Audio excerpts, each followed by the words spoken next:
سلام خدمت همه عزیزان. با خوانش کتاب در جستجوی امر قدسی در خدمت شما هستیم.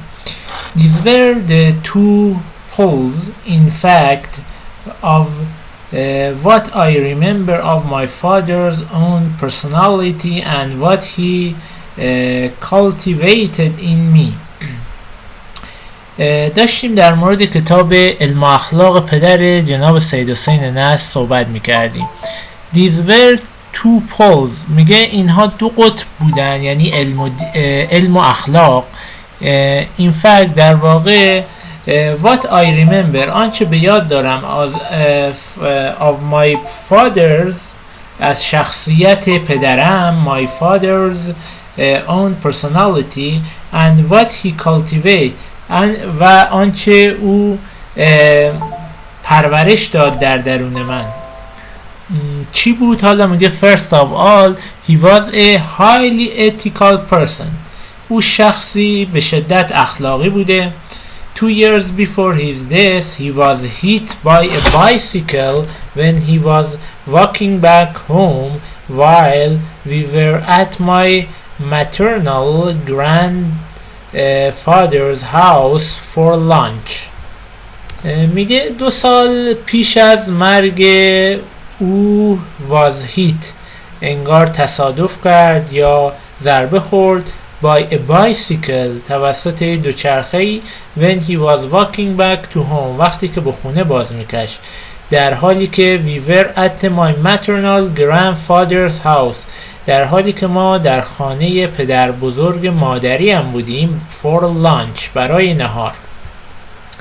he left earlier by himself، یعنی او ترک کرد همون مهمانی رو earlier، زودتر از ما، by himself، به تنهایی. and somebody hit him، شخصی به او میزنه with a bicycle while driving on the sidewalk، زمانی که داشته با دوچرخه سواری میکرده در سایدواک یا همون پیاده رو.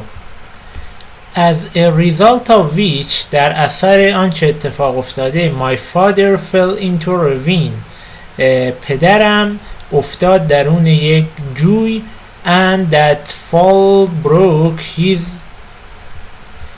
pelvis bone، ببخشید pelvis bone.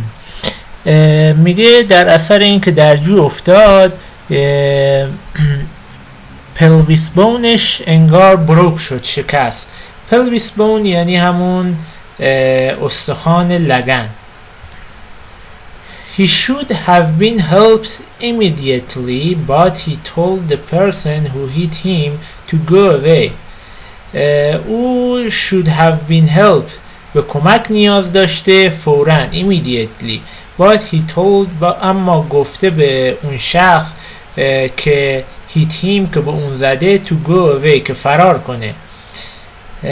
he said because of who he was, if authorities discover identity of that person they would imprison him and cause problems for him. او گفته به خاطر این کار رو انجام داده که اگر authorities یعنی ماموران، مقامات، discovered، کشف میکردن یا پیدا میکردن identity، هویت اون فرد رو، they would prison، زندانیش میکردن، و and cause a problem for him، و مشکل برای اون درست میکردن. therefore، بنابراین، he should go away، او باید دور میشده. he forced this man to go away and no one ever found out who he was. پدرم انگار او مجبور کرده این مرد رو تا فرار کنه، go away، and no one ever، و تا به حال هیچ کس find out، پیدا نکرده که هویت اون رو نیافته که اون مرد کی بوده. after we have discovered what happened and brought my father home, a prime minister came to our house and asked my father about accident. بعد از اینکه ما فهمیدیم چه اتفاقی افتاده و پدرم رو به خانه آوردیم، پرایم مینیستر نخست وزیر came to our house به خانه ما آمد و asked و درخواست کرد از پدرم در مورد accident تصادف. We will have the whole government chase him down. ایشون میگه که نخست وزیر میگه کل گاورمنت یا دولت chase him down میخواد اون رو دنبال کنه و پیداش کنه.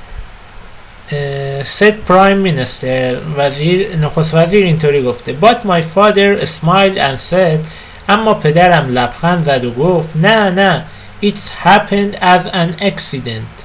این اتفاقی بوده، این اتفاقی افتاده و تصادف بوده. and until he died from the consequence of that accident he never revealed his name. He was a man of great character. Until he died تا زمانی هم که مرد from the consequence در نتیجه that accident آن تصادف he never revealed هرگز آشکار نکرد his name نام اون فردی رو که به ایشون زده. He was a man of great character اون مردی با شخصیتی بسیار بزرگمنش و والا بود. So the question of ethics and knowledge were very important element of my education. بنابراین مسئله اخلاق و علم خیلی عنصر مهمی بوده در تعلیم تربیت من. My father was sort of perennial student seeking knowledge to the end of his life. پدر من نوعی از جستجوگری دانش رو در خود داشت. perennial یعنی که جاودان و همیشگی، یعنی نوعی جستجوی مداوم دانش رو تا پایان عمرش end of his life در کارنامه خودش داشت و چنین آدمی بود. He studied every night هر شب مطالعه میکرد. He was in his early 16 when I was born وقتی من به دنیا اومدم اون 60 ساله بود. Since he married late زیرا او دیر ازدواج کرده بود. He was already very prominent both culturally and politically and did not have to study. او پیش از این هم شخصیت خیلی برجسته‌ای بود چه از لحاظ فرهنگی چه از لحاظ سیاسی and did not have to study و نیاز نبود مطالعه کنه. But every night he would read for hours and so he always tries to instill in my life for knowledge. But every night اما هر شب he would read for hours ساعتها مطالعه میکرد and so he always tried to instill یعنی انگار چکاندن یعنی القا کردن و او پیوسته تلاش میکرد که القا کنه به من love of knowledge عشق به دانش رو.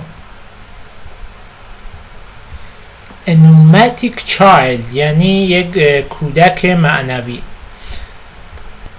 But there is something more profound which I need to mention now that I have spent years and years as a philosopher thinking about the question of human types.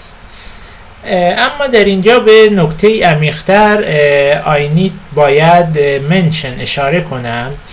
I have spent من گذراندم سالهای سال رو به عنوان فیلسوف که thinking تفکر میکردن about در باب question of human type پرسش از انواع انسان ها که این که انسان ها بر چند نوعن. There are several human types to which the ancient Greeks also alluded. چند نوع انسان و چندین تایپ از انسان یا چند نوع از انسان وجود داره which ancient Greek که فیلسوفان یونان هم به آن اشاره کردند. Also alluded یعنی اشاره کردن، متذکر شدن. There are people who are somatic, who are satisfied by bodily pleasure. گروهی از مردم who are somatic یعنی جسمانی هستند. who are satisfied که راضی می شوند به bodily pleasures یعنی به لذات جسمانی.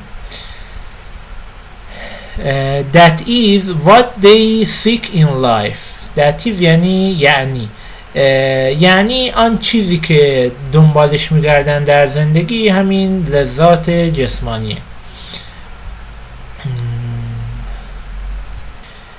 There are those who are psychic as it's said in Greek. میگه گروه دسته هم هستن که به اینها سایکیو حالا گفته میشه به یونانی as it's said in Greek. These are people who are satisfied with emotional responses. یعنی این گروه از مردم راضی میشن، اقناع میشن با پاسخهای اقناعی تو استیتس به حالاتشان، belonging به حالاتی که متعلقن تو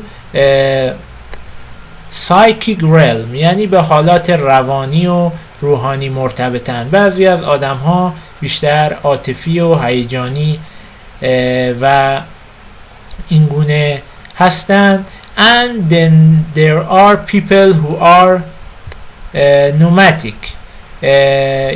و میگه گروهی از مردم هم هستن نوماتیکن یعنی روحانیان. These are people whose nature is to seek knowledge because it is what makes them happy.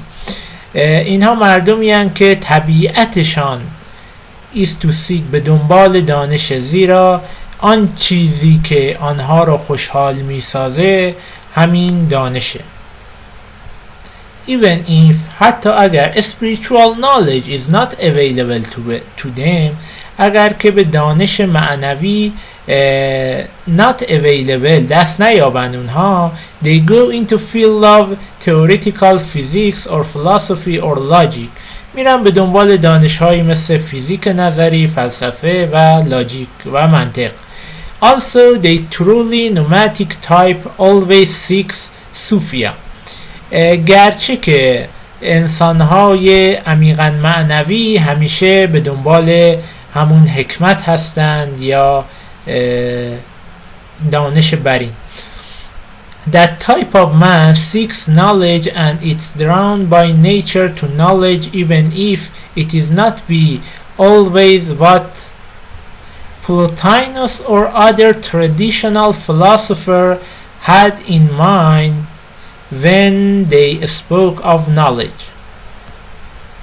That type of mind چنین گروهی یا چنین نهله یا چنین سنخروانی بهتر بگیم seeks knowledge می جوید دانش رو and is drawn by nature و کشیده میشه با توسط انگار طبیعتش به دانش حتی اگر it is not be always اون نباشه همیشه اون چیزی که فلوتین یا فیلسوفان سنتی در ذهن داشتن وقتی که صحبت میکردن از دانش. In my case در مورد من the love of knowledge was always primary even when I was a child. در مورد من عشق به دانش همیشه اولویت و ارجحیت داشته. Primary when I was a child وقتی بچه بودم. Even when I was a young boy nothing really made me as happy as a knowing something. حتی وقتی من بچه بودم هیچ چیزی واقعا من رو خوشحال نمی ساخت به اندازه دانش. My parents would buy me a new football or a new suit. پدر مادرم برام می خریدن توپ فوتبال و لباس های نو. You know how a little boy are. و شما می دونید که یک بچه چگونه. I did not say that I did not like this thing. من نمیگم که اصلا اینها رو دوست نداشتم. I liked them but I was always happier to have a book. ولی همیشه خوشحال تر می بودم اگر به هم کتابی می دادن. So in my case there was a kind of congruence between this nature in me and my father's ability to actualize it. پس در مورد من نوعی congruence یعنی توافق بین آنچه در ذات من بود و آنچه پدرم توانا بود to actualize در من فعلیت بخشه، یک توافقی وجود داشت، یعنی اینها هماهنگ بودن. Throughout my life در تمام زندگیم I think I have always been after a quest of knowledge. من فکر میکنم که همیشه بودم به دنبال جستجوی دانش. And that goes back to my childhood days. و این برمیگرده به همان دوران کودکی من. تا اینجا بس، ادامه رو در جلسات آینده میخونیم. اگر از این ویدیوها خوشتون میاد خواهش میکنم که کانال ما رو سابسکرایب کنین تا تعداد بیشتری بتونن از مطالب استفاده کنن. ممنون از توجهتون. خدا نگهدار.